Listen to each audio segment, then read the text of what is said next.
44쪽에 있는 20줄입니다. 53문.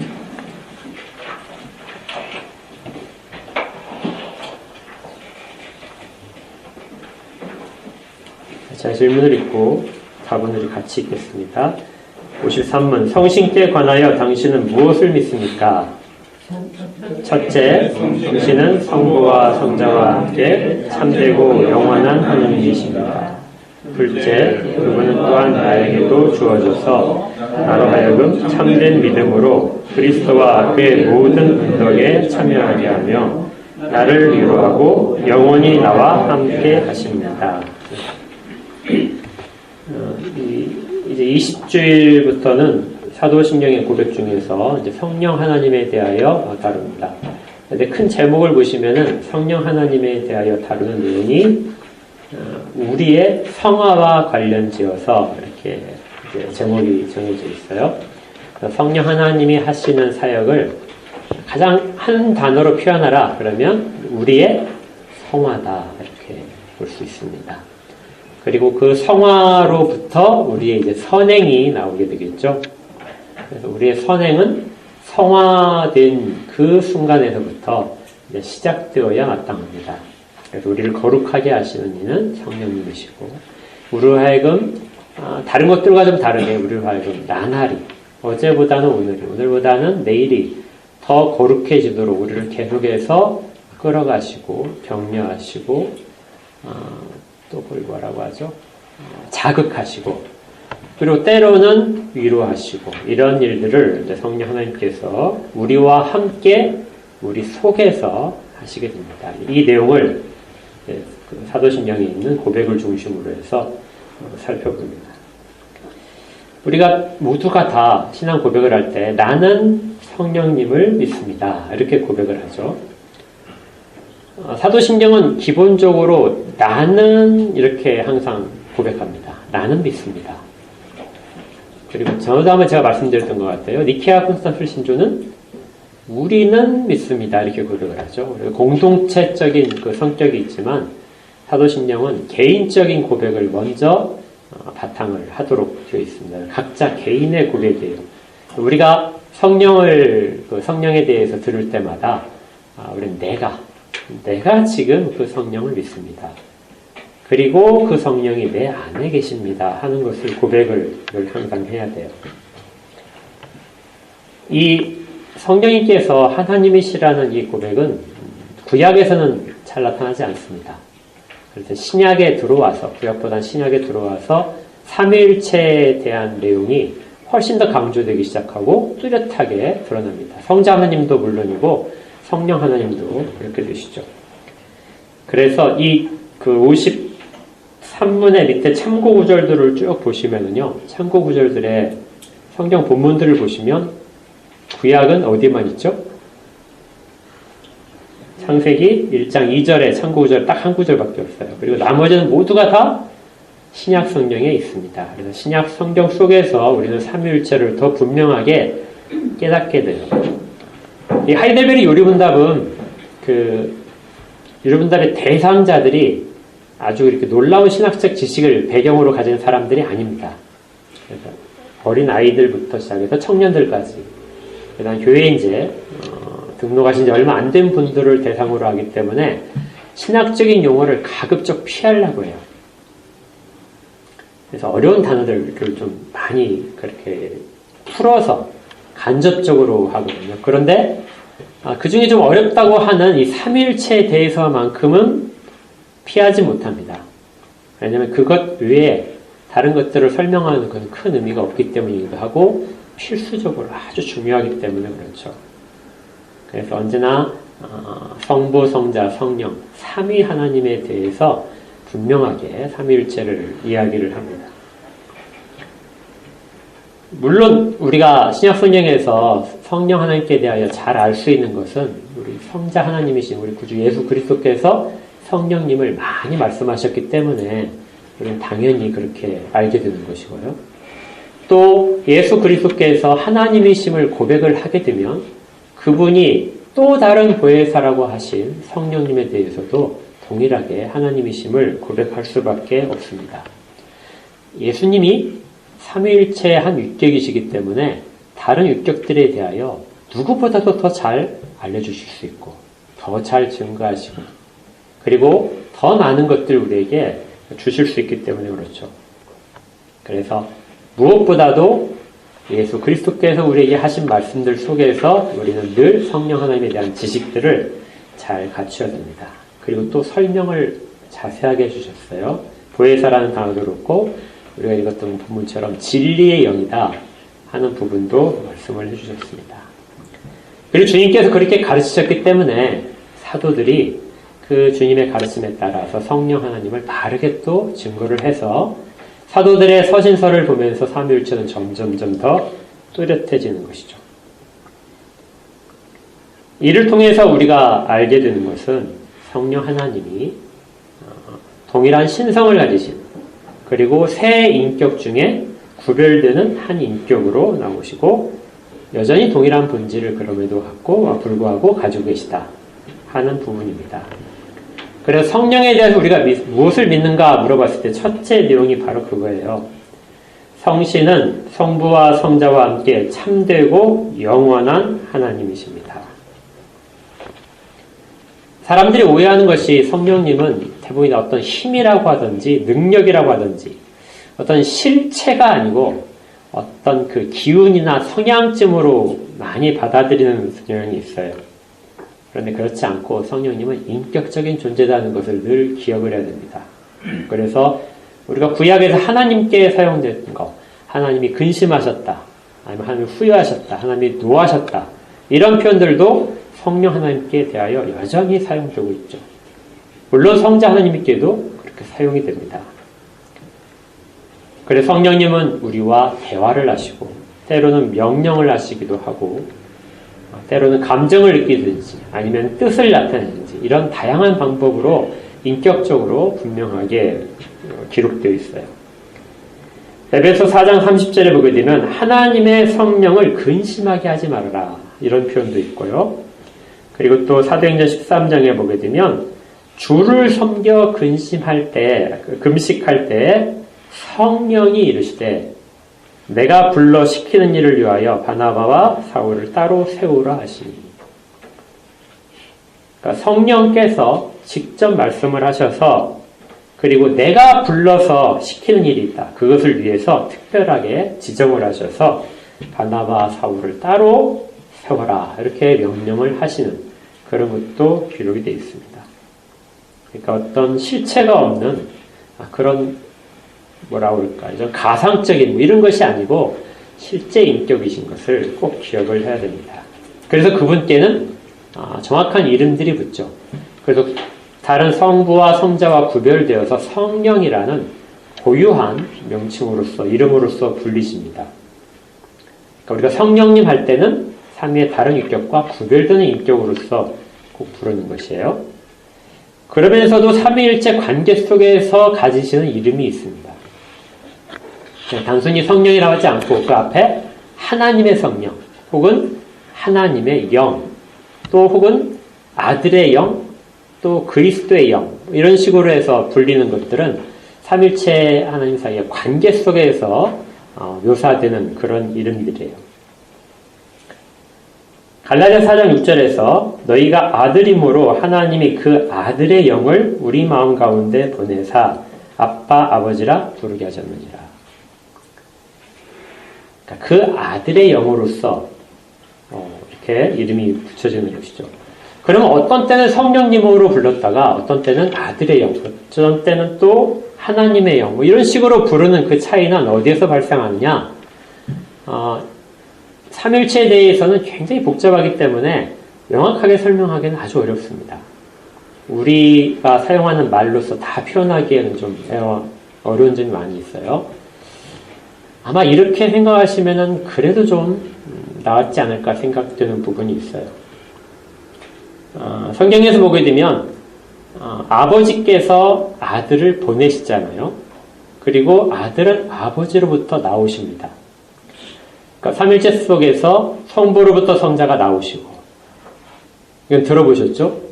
예. 그리고 또 성부는 성자를 보내시고 그러니까 나오신다는 표현과 보내신다는 표현이 있어요.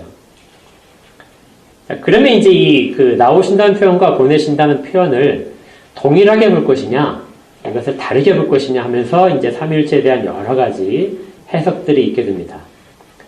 여러분들 제일 간단하게 생각을 하시면 이렇게 생각하시면 돼요. 나오신다는 것과 보내신다는 표현은 동일하면서도 약간의 차이점이 있다. 나오신다는 표현은 아버지로부터, 성부로부터 성자가 나오신다 이 표현 속에는 아버지의 본질과 아들의 본질이 동일하다. 차이점이 없다는 그런 의미로서 먼저 생각을 하면 됩니다. 그러니까 성부로부터 성령이 나오신다. 그러면 성부와 성령은 그 본질에 있어서 전혀 차이가 없다. 이것이 나오신다는 단어 속에 담겨 있는 거예요. 물론 거꾸로 화살표가 돌아가는 화살표는 성립하지 않습니다. 왜냐하면 항상 성부로부터 그 기원을 따지기 때문에 그래요. 기원을 따졌을 때 성부로부터 성자로 이렇게 해서 그 본질이 전해지는 것이지만 어떤 출생이라든지 창조라든지 이런 개념으로서는 받지 않습니다. 그 다음에 보내신다는 표현은 그럼 무엇이냐? 보내신다는 표현은 아버지께서 아들에게 아들을 보내실 때 권한에 대한 그러한 개념을 갖고 있습니다. 그러니까 사역적인 권한이죠. 사역에 있어서의 권한. 그러니까 삼위일체 하나님이 온전히 우리의 구원을 이루시는데 협력을 하시지만 그 중에서 대표적인 사역으로서 어떤 것을 하도록 정해져 있을 때 그 사역적인 권한에 대한 행사를 할 때 그때 보내신다는 표현이 사용됩니다. 이때 이름이 달라져요. 그러니까 아버지께서 아들을 보내실 때 그때 아들은 어떤 호칭을 갖게 되냐면 하나님의 아들이라는 호칭을 갖게 됩니다. 보내심에 있어서요. 그래서 아들이 아버지의 일을 하는 것으로 이해를 하면 돼요. 근데 이때 아들은 아버지로부터 보내심을 받았기 때문에 아버지가 뜻하신 것을 그대로 다합니다. 또 아버지가 알고 계신 것을 아들이 알고 있습니다. 그리고 사람들에게 그것을 가르치시는 것이죠. 그래서 보내신다는 표현은 그렇게 이해를 하는 것이 가장 단순하면서도 크게 많은 오해를 줄일 수 있는 그런 표현입니다. 물론 이제 좀 더 복잡하게 생각하게 되면 다른 더 많은 자세한 설명들이 가능하겠지만 그렇게 생각하시면 돼요. 우리가 읽었던 본문에서처럼 아들은 그리스도께서는 성령을 보내시는 것이거든요. 그러면 이제 성령은 그리스도께서 보내셨기 때문에 무슨 이름을 가질까요? 그리스도의 영이라는 이름을 가지시게 됩니다. 그리고 성령은 그 하는 일에 있어서 그리스도의 일에 모든 것들이 제한을 받는, 그러니까 그리스도께서 하신 것들을 다시 가르치시고 그리스도께서 어떤 분이신가를 깨우쳐 알게 하는 거기에 사역의 대표성이 주어지게 되는 것이죠. 이렇게 사역적인 권한에 있어서의 그걸 표현하기 위한 것이 보내신다는 표현 속에 담겨 있고요. 그 다음에 나오신다는 표현은 본질상에서의 동일하다. 그리고 그 본질이 어떻게 그 안에서 삼위일체 하나님 속에서 나타나는 가운데 전환되는가 하는 부분에 대한 것으로 보시면 크게 어려움이 없습니다. 그런데 이 성령께서는 성부 하나님께서 보내시기도 하죠. 그래서 그때는 하나님의 영 이렇게 불리게 하면 됩니다. 다 동일한 표현인데 조금씩 차이가 있는 것은 그 사역적인 권한에 따라서 보내실 때의 표현이냐 나오실 때의 표현이냐 이 부분 때문에 조금 갈리는 경향이 있습니다. 물론 나오신다는 표현 속에서도 그 하나님의 영이라는 표현을 사용할 수 있기는 해요. 왜 이렇게 말씀을 드리냐면 이것이 그만큼 중요하기 때문입니다. 성령 하나님을 우리가 지금 다루고 있지만 성령 하나님은 그리스도와 관련 속에서 우리 속에 계시기 때문에 그렇죠. 그래서 그리스도의 영으로서 성령 하나님이 지금 우리의 이 사역들을 하시고 있는 것을 기억해야 돼요. 로마서 8장 9절에 이렇게 되어 있어요. 만일 너희 속에 하나님의 영이 거하시면 너희가 육신에 있지 아니하고 영에 있나니 누구든지 그리스도의 영이 없으면 그리스도의 사람이 아니니라. 그러니까 동일한 문장 속에서 하나님의 영이라고 쓸 때가 있고 그리스도의 영이라고 쓸 때가 있고 이 부분에 대한 그 미묘한 차이점들을 이렇게 정리를 하시면은 크게 어려움 없이 여러분들 성경을 읽으실 수 있을 거예요. 웨스민스터 신앙고백서에서 이렇게 정의를 하고 있어요. 삼위일체에 대해서. 어려우니까 그냥 들어보십시오. 하나님의 단일성 안에 본질과 능력과 영원성이 하나인 세 인격이 계시니 성부 하나님, 성자 하나님, 성령 하나님이시다. 성부 하나님께서는 누구에게서 비롯되지 않으시니 누구에게서 나셨거나 나오시는 분이 아니시다. 성자 하나님께서는 성부 하나님에게서 영원히 나셨으며 성령 하나님께서는 성부 하나님과 성자 하나님에게서 영원히 나오신다. 하일베그 의료분당에서는 25문에서 이미 이 내용을 한번 다뤘습니다. 25문에 오직 한 분 하나님만 계시는데 당신은 왜 삼위 곧 성부, 성자, 성령을 말합니까? 답에서 왜냐하면 하나님께서 자신을 그의 말씀에서 그렇게 계시하셨기 때문입니다. 곧 이 구별된 삼위는 한 분이시오 참되고 영원하신 하나님이십니다. 신앙고백은 성경을 기준으로 하고 있고요. 성경에서 있는 내용을 가지고 설명을 합니다. 그리고 삼위 하나님에 대한 그 하나님의 본질로서의 동일성에 대해서 늘 붙이는 그 표현이 있어요. 그것이 25문에도 있고 오늘 우리가 첫 번째 마지막 줄에 있는 그 내용입니다. 참되고 영원한 하나님. 이 표현은 여러분들이 기억하실 필요가 있어요.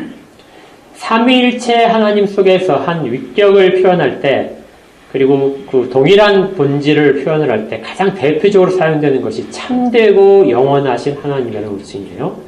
성자에게도 이것이 붙여지고 성령 하나님께도 이 표현이 붙여지고 하이델베르크 요리문답만 그런 것이 아니라 웨스트민스터 신앙고백서나 이런 것에서도 동일하게 참되고 영원하시다는 표현을 늘 사용을 합니다. 그러니까 삼위일체 하나님에 대한 하나님이 누구시냐 할 때 여러분들이 잘 기억이 안 나시면 출애굽기에 있는 하나님의 11가지 본성을 설명하면 되지만 그렇지 않고 그냥 단순하게 표현한다면 참되고 영원하신 하나님이시다. 이렇게 기억을 하시면은 가장 간추린 핵심적인 부분을 말씀을 하시는 거예요.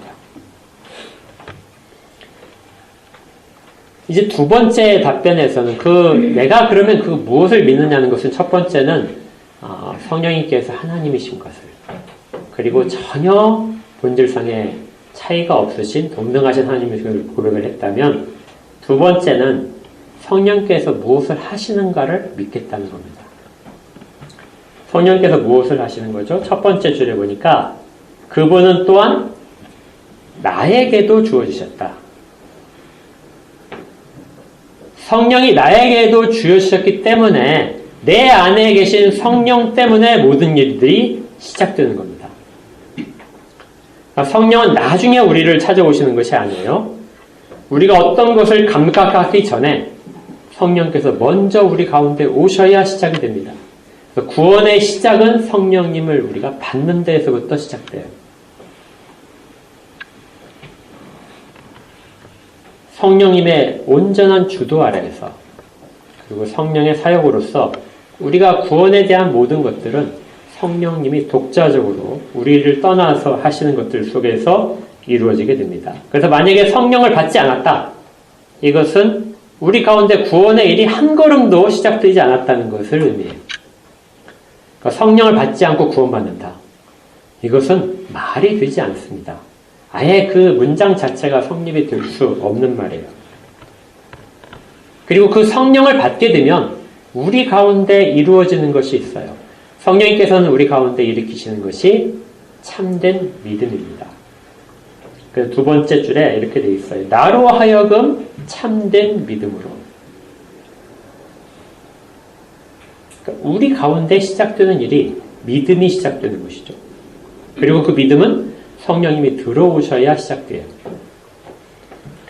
앞에 우리 49문 할 때 그 성령님께서 왜 우리에게 주어지시는가 할 때 기억나실 겁니다.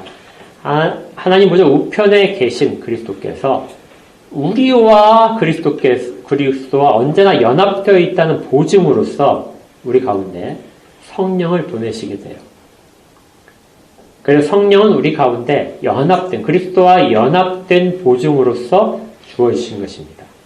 그리고 그냥 단순히 보증만 있는 것이 아니라 그 일을 시작을 하시죠.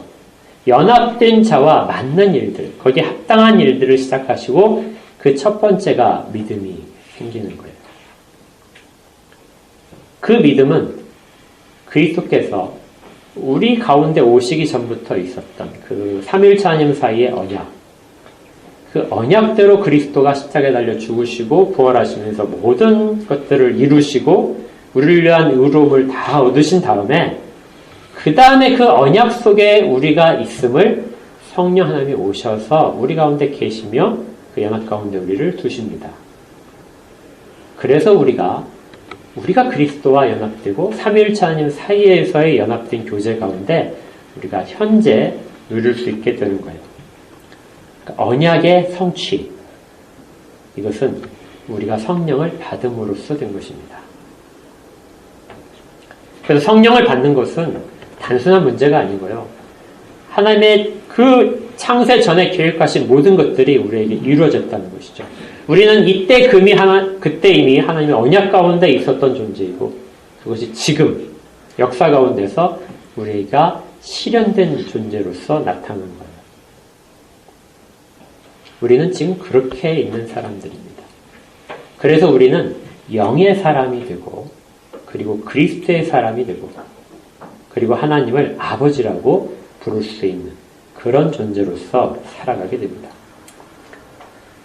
그런데 고린도후서 1장 21절에 이렇게 되어 있어요. 우리를 너희와 함께 그리스도 안에서 굳건하게 하시고 우리에게 기름을 부으신 이는 하나님이시니 그가 또한 우리에게 인치시고 보증으로 우리 마음에 성령을 주셨다. 그러니까 우리의 믿음을, 참된 믿음을 일으키시는데요. 성령께서 우리 가운데 어디에 계시느냐? 이렇게 질문을 한다면 성령님께서 우리 가운데 어디에 계시죠?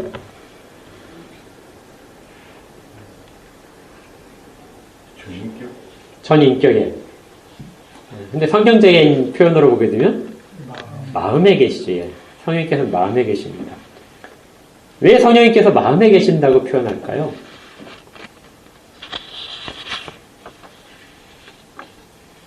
그 마음이라는 그 단어가 이것이 카르디아라는 단어인데요. 그쵸, 예.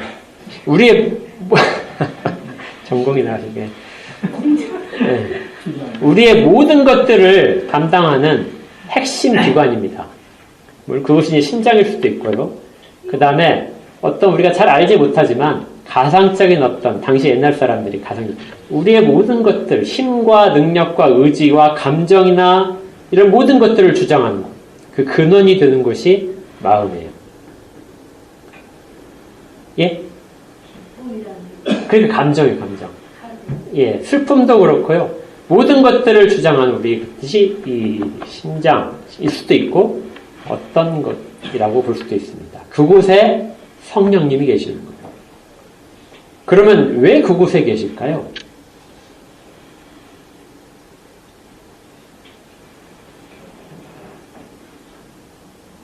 우리의 모든 것들을 주장하시기 위해서예요.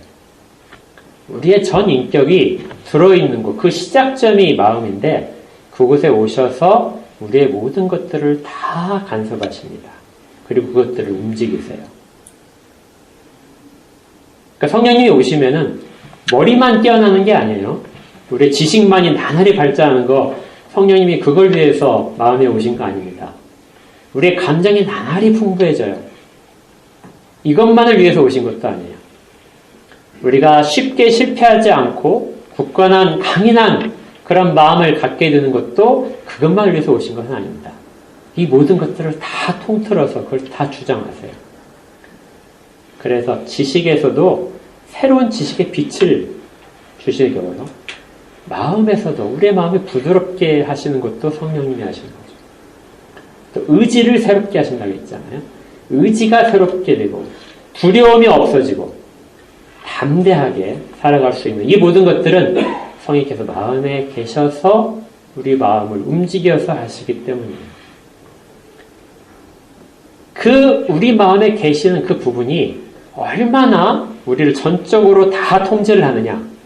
그것이 이제 성령이 충만한 정도가 됩니다. 완전히 우리의 모든 것들이 다 성령님의 통제 가운데 있고 성령님의 뜻 가운데 우리가 다 순종하고 수 있다. 그럴 경우에 우리가 성령이 충만하다는 표현을 사용을 해요.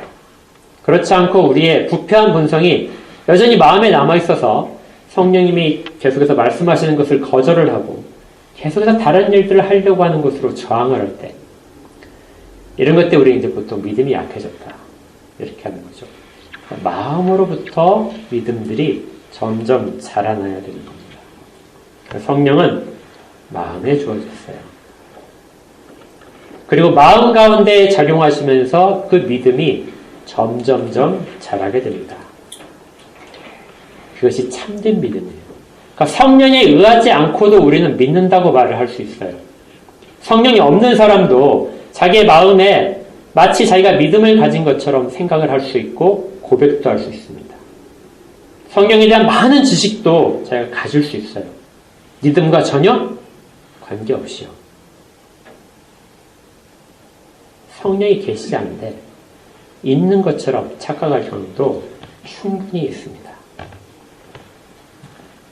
그러나 이 성령께서 오시는 것은 영원히 떠나지 않으세요. 우리 가운데서 변하지 않는 믿음이 생깁니다. 지식적인 것과 우리의 마음과 우리의 의지가 변하지 않고 조금씩 바뀌어갈 거예요. 그리고 성령은 우리를 거룩하게 하시기 때문에 거룩에 대한 내용들이 조금씩 더 많아지게 됩니다. 결코 뒤로 후퇴할 수 없는 그 길에 들어선 거죠. 그 중에 이제 제일 먼저 하시는 것이 무엇이냐면 그리스도의 은혜를 깨닫게 하세요. 고린도서 아까 읽었던 그 부분에서 2장 12절에 이렇게 되어 있어요. 우리가 세상의 영을 받지 아니하고 오직 하나님으로부터 온 영을 받았으니 이는 우리로 하여금 하나님의 영이 우리로 하여금 무엇을 하게 하시냐면요. 하나님께서 우리에게 은혜로 주신 것들을 알게 하려 하십니다.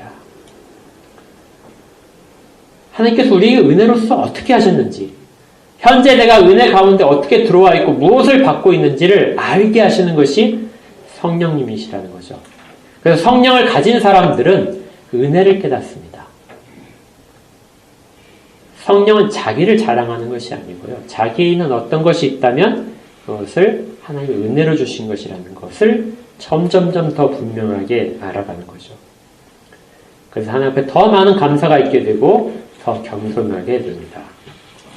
그리고 또한 이 성령에 의해서 우리는 영적인 것을 분별할 수 있어요. 우리의 지식으로 분별하는 것이 아니라 성령으로 인하여 우리가 갖게 된 그 지식으로 분별합니다. 영적인 일은 영적인 것으로 분별합니다. 그래서 이단에 휩쓸려서 있는 사람들에게 자기들도 성령을 받았다고 이야기하는데요. 그들은 성령에 의한 분별력을 가지고 있지 못합니다. 진리와 진리가 아닌 것을 구분하지 못하죠. 그들에게도 구원이 있을까? 이렇게 질문을 한다면 당연히 없습니다. 왜냐하면 영적인 일을 분별하지 못하니까요. 그리스도의 은혜로 받은 것들을 은혜로 알지 못하니까요. 다른 사람이 준 것으로 생각을 하고 자기가 노력을 해서 얻은 것으로 생각을 하는 것들은 모두가 다 성령이 하신 일과 대치됩니다. 우리는 점점점 더 은혜에 대해서 깊이 깨닫게 되고요. 그리고 또 그것이 우리의 근거가 있지 않고 거저 주어졌다는 것을 계속해서 알게 됩니다. 또 하나, 성도들이 하나님의 말씀을 들을 때 또 자세에서도 드러날 수 있어요. 여러분들 설교를 들으실 때 어떤 목사님이 예를 설교를 하는데 그 목사님의 설교가 사람의 음성으로 들릴 때가 있죠. 그래서 설교가 좀 삐딱하네? 잘못 얘기했네? 아니면은 왜 저 정도밖에 얘기 못할까? 왜 자기 얘기를 할까? 뭐 이런 식으로 해서 사람의 음성으로 들릴 때가 많습니다. 그래서 사역자가, 설교자가 하나님의 음성을 들려줘야지 자기의 말을 하고 있구나 이렇게 판단이 들 때가 있어요. 물론 설교자가 잘못할 경우가 있습니다. 그러나 이 순간에 여러분들이 하나만 더 생각해 보시면 그 하나님의 음성 대신에 자기의 말을 하는 그 사람을 내가 볼 때 저 사람이 자기의 말을 하는구나 하고 듣는 그 순간 나는 그 말씀을 하나님의 음성으로 전혀 받지 않고 있는 거예요. 뭘로 받고 있죠? 사람의 음성으로 받고 있습니다. 이건 꽤 우리가 늘 점검해야 될 부분이에요. 설교가 귀에 잘 들어온다. 오늘 설교가 은혜됐다. 이런 표현을 사용할 때 그것이 내가 저 설교를 내가 사람의 음성으로 사람의 지식에 따라 가르치는 것으로 그렇게 받고 생각하고 있지는 않은지, 과연 내가 하나님의 말씀으로 받고 있는지, 하나님이 저 사람의 입을 통하여 하나님이 말씀하시는 것으로 받고 있는지를 늘 한번 다시 생각해야 됩니다. 이건 우리가 말씀을 받을 때, 그리고 성경 말씀을 읽을 때, 어떤 책을 읽을 때 이 부분에 있어서는 늘 조심해야 될 부분 가운데 하나예요. 그래서 이 성령과 관련된 고백 속에서 성령에 의하지 않고는 어떤 일도 일어나지 않는다는 것을 늘 생각을 해야 됩니다. 왜냐하면 성령께서 그리스도께서 하신, 우리를 위하여 하신 모든 은덕들, 공로라고 해도 되고요, 공유라고 해도 됩니다. 그 모든 은덕들을 직접적으로 우리 가운데 알게 하고 깨닫게 하고 적용시키는 것은 성령님이 하시기 때문에 그래요. 설교가 들리지 않고 하나님 말씀이 하나님 말씀으로 들리지 않을 때 그때 과연 내 안에 성령님이 지금 일하고 계시는 부분과 내가 일치하고 있는지 그렇지 않은지를 점검할 수 있는 하나의 기회일 수도 있습니다. 오늘 그 요리문답에서 세 번째 줄에 그리스도와 그의 모든 은덕에 참여하게 하신다. 그리고 네 번째가 나를 위로하고 이렇게 되어 있습니다. 네, 성령님의 그 사역 중에, 우리를 위한 사역 중에 제일 대표적인 것이 뭐냐 할 때 하이델베르크 요리문답은 그냥 위로를 이야기합니다.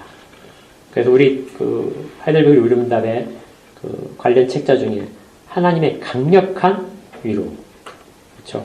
위로를 성령님이 하신 사역 중에 가장 대표적인 것으로 그렇죠. 여러분들이 많이 들어보셨을 거예요. 이 위로에 해당하는 보혜사라고 하는 단어의 가장 대표적인 뜻이 옆에서 말씀하시는 분이긴 하지만 위로자입니다. 대언자이기도 하고 그렇게 변호하시는 분이기도 하지만 파라클레시스는 그 위로자로서 가장 많이 하이델베르크 요리문답에서는 인용을 합니다. 왜 우리에게 이 위로가 필요한가? 하이델베르크 요리문답에서 처음에 시작할 때부터 사람이 죄와 비참한 가운데 있었다. 그리고 우리에게 있어서의 살아서나 죽어서나 우리의 유일한 위로가 무엇이냐 하고 질문 속에서 시작했잖아요.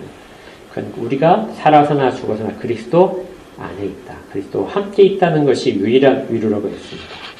그 위로를 누가 주신다고요? 성령님이 주시기 때문에 그래요. 우리 가운데 유일한 위로의 모든 근원은 우리 안에 들어와 계신 성령님이 주시게 됩니다. 우리는 때로 영적 싸움에 지치고 때로는 실패할 수도 있어요. 세상에 있어서의 많은 상처 가운데 우리의 어떤 부분에 있어서 잘 되지 않는 것들로 인해서 실족할 수도 있습니다. 그런데 하나님은 또 우리 주 예수 그리스도께서는 우리를 홀로 두시지 않고 우리 가운데 주신 성령님께서 다시 말씀하시는 거예요. 너에 있어서의 모든 일들은 네 실족과는 관계가 없어. 내가 네 안에 들어온 것은 네가 잘하고 있을 때 들어온 게 아니라는 거죠. 성령님은 우리가 어떤 걸 하기 전에 그때 들어오셨습니다. 여전히 우리 마음이 악할 때에도 부패한 본성의 죄악으로 가득 차 있을 때 그때 성령님이 들어와 계셨어요. 그러니 우리가 잠시 실족했다고 해서 성령님이 우리를 떠나실 거라고 결코 두려운 마음에 그렇게 생각하지 않아야 됩니다. 성령님은 이 밖에도 많은 일들 우리를 도우세요. 여기서 다 이야기하진 않지만 우리 이제 앞으로 성령님께서 하시는 일들을 몇 차례 계속 살펴볼 테니까요. 그 중에 하나가 교회를 이루시는 것입니다. 이것은 이제 다음 주부터 다룰 거예요. 성경 말씀을 잘 이해 못할 수도 있어요. 그러지만 성령님께서는 그것들을 깨닫게 해주세요. 지식이 부족해서 성령님이 하신 일을 제한받을 수는 없습니다. 어떤 사람들은 남보다 감정이 좀 둔해요. 감정이 둔하다고 해서 성령님이 우리 가운데서 이루시는 모든 일들을 잘 못 깨달을 수는 없어요. 우리의 부패한 본성 때문에 정말 이거 성격적으로 좋지 않은 것 때문에 고민을 한다고 해서 성령님이 그것으로 우리를 떠나시지 않습니다. 언제나 우리를 우리와 함께해서 우리를 위로하세요. 그래서 우리는 나날이 성령님이 하시는 일 속에 그것을 목격할 수 있게 되는 겁니다. 그리고 마지막으로 영원히 함께 하심으로써 모든 하나님이 처음에 세우셨던 언약이 우리 가운데 계속해서 이루어지고 있고, 하나님이 변하지 않으시니까 그 언약 역시 변하지 않는 것 속에서 성령님은 그 모든 것들의 보증으로서 오십니다. 그래서 성령님의 또 다른 이름은 언약의 성령이에요. 언약의 영으로서, 언약의 약속의 성령으로서 우리 가운데 일하십니다. 에베소 1장 13절에 그 안에서 너희도 진리의 말씀, 곧 너희의 구원의 복음을 듣고 그 안에서 또한 믿어서 약속의 성령으로 인치심을 받았느니라. 성령 하나님을 잘 깨달아야 됩니다. 왜냐하면 실제적으로 우리의 현재의 삶에서는 성령 하나님께서 우리와 같이 계시기 때문에 성령 하나님 우리로 하여금 삼위일체 하나님의 사랑도 깨닫게 하세요. 하나님이 사랑이시라는 표현은 삼위일체 하나님 사이에서의 정말 근본적인 사랑을 서로 하고 계시기 때문에 그렇습니다. 그런데 그 사랑 속에 우리가 들어와서 사랑을 하도록 명령을 하세요. 우리가 내 마음을 다하고 내 목숨을 다하고 내 뜻을 다하여 주 너의 하나님을 사랑하라. 이 사랑하라는 요청은 우리가 그냥 어떤 근거가 없는 사랑이 아니라 삼위일체 하나님이 서로 사랑하시는 가운데 우리 안에 계신 성령님께서 하나님 아버지를, 아들 하나님을 사랑하시듯이 우리로 하여금 그렇게 하나님을 사랑하도록 요청하시고 끌어가시는 거예요. 이건 사람이 할 수 있는 일이 아니라 성령의 인도하심으로 우리의 인격이 살아난 사람만이 이것을 할 수 있습니다. 또한 내 이웃을 내 몸과 같이 사랑하라. 이것도 역시 마찬가지. 성령님께서 그렇게 하시지 않는 한 우리는 할 능력이 전혀 없는 사람들입니다. 그러나 그걸 이루어내시는 것입니다. 우리의 기도도 우리의 예배도 성령님이 인도하시지 않으면 우리는 아무것도 할 수 없게 돼요. 그래서 다시 처음으로 돌아가서 성령님이 하시지 않으면 우리의 구원은 한 발자국도, 우리의 신앙에 있어서의 모든 모습도 어느 것도 일어날 수가 없습니다. 끝까지 성령님이 우리 가운데 함께 계셔서 영원히 우리의 모든 일들을 주장하시게 될 거예요. 그리고 사실은 이것이 사람이 창조된 목적입니다. 요한복음 아까 읽었던 본문, 요한복음 14장 16절과 17절을 읽으면서 마무리를 하겠습니다. 본문 말씀을 설교 내용과 잘 생각하시면서 같이 읽겠습니다. 시작. 내가 아버지께 구하겠으니 그가 또 다른 보혜사를 너희에게 주사 영원토록 너희와 함께 있게 하리니 그는 진리의 영이다. 세상은 능히 그를 받지 못하나니 이는 그를 보지도 못하고 알지도 못하며 그러나 너희는 그를 아나니 그는 너희와 함께 거하시며 또 너희 속에 계시니라. 아멘. 우리에게 함께 계신 성령님을 찬양하며 그분을 늘 의지하시기를 축복합니다. 기도하겠습니다. 하나님 아버지의 뜻하심 속에서 그리고 성령님의 거룩하심에 따라서 그리스도로 인하여 순정함과 그리고 모든 핏부림으로 인하여 우리가 여기에 지금 서 있음을 참으로 감사를 드립니다.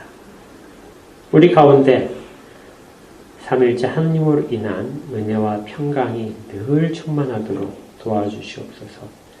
그리고 성령 하나님께서 우리 가운데 이루신 일들이 그리스도께서 하신 모든 것들을 깨닫게 하시는 것을 알아서 바르게 우리의 방향을, 믿음의 방향을 정하게 하옵소서. 그리고 이것들을 잘 알기 위해 성령님께서 말씀을 통하여 가르치실 때 순전한 마음으로, 부드러운 마음으로 말씀을 다 받게 하시고 우리의 의지가 새롭게 되어서 주님께 온전한 순종을 하도록 이끌어 주옵소서. 예수님 이름으로 기도합니다. 아멘.